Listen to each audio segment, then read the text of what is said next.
Alors que Super Mario Bros sort aujourd'hui dans les salles de cinéma du monde entier, vous pouvez d'ailleurs jouer avec cette icône en tapant Mario sur Google. Il y a 30 ans sortait l'une des premières adaptations cinématographiques de notre jeu vidéo préféré. Encore aujourd'hui, l'affiche du film rivalise avec les dernières affiches de blockbuster. Bon allez, plus sérieusement, on est parti pour découvrir le seul film Mario que tu n'as pas vu et que tu ne verras jamais.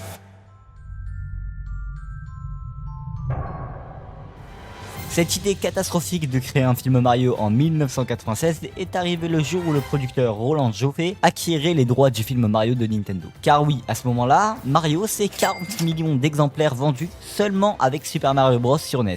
Les scénaristes envisagent ainsi Super Mario Bros comme une comédie submersive influencée par Ghostbusters. C'est donc en juillet 1992 que les réalisateurs Rocky Morton et Annabelle Jankel prennent la direction d'un film qui apparaît comme devenir un gros succès au box-office car il mettra le plus grand personnage de Nintendo sur grand écran. Le film raconte alors l'histoire d'un peuple de dinosaures vivant pacifiquement sous la terre, menacé par un tyran qui, pour arriver à ses fins, les frères Mario, plombiers, donc on parle de Mario et Luigi, se rendent dans ce monde souterrain afin d'aider la jeune fille à s'échapper. Ça c'était le synopsis du film et le long métrage se présente tout de même avec un budget de 48 millions de dollars. Et on rigole, mais la production du film a innové et introduit de nombreuses techniques de réalisation de films, désormais considérées comme essentielles dans la transition des effets visuels pratiques aux effets visuels numériques. Juste avant de continuer, je te rappelle que tu peux t'abonner et ou liker la vidéo si tu kiffes mon contenu. Enfin, le 28 mai 1993 sort au cinéma Super Mario Bros. Et c'est un carton au box-office, tout le monde va le voir et tous les spectateurs en ressortent changés à vie, c'est faux.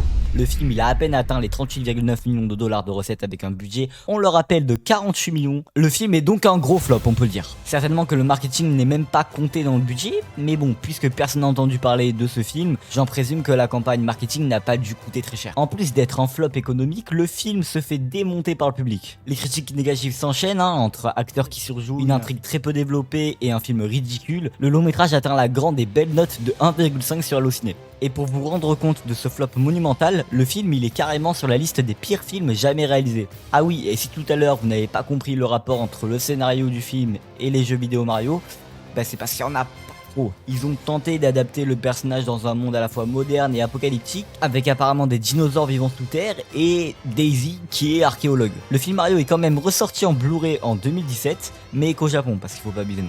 Bon, je pense que vous avez compris pourquoi ce film est à fuir, mais si vous voulez quand même souffrir pour rien, il est disponible sur Prime Video. En tout cas, si cette histoire t'a intéressé, je te propose de découvrir la période sombre de Disney. Alors si tu veux voir cette vidéo, et si tu veux comprendre l'histoire de A à Z, clique au milieu de ton écran.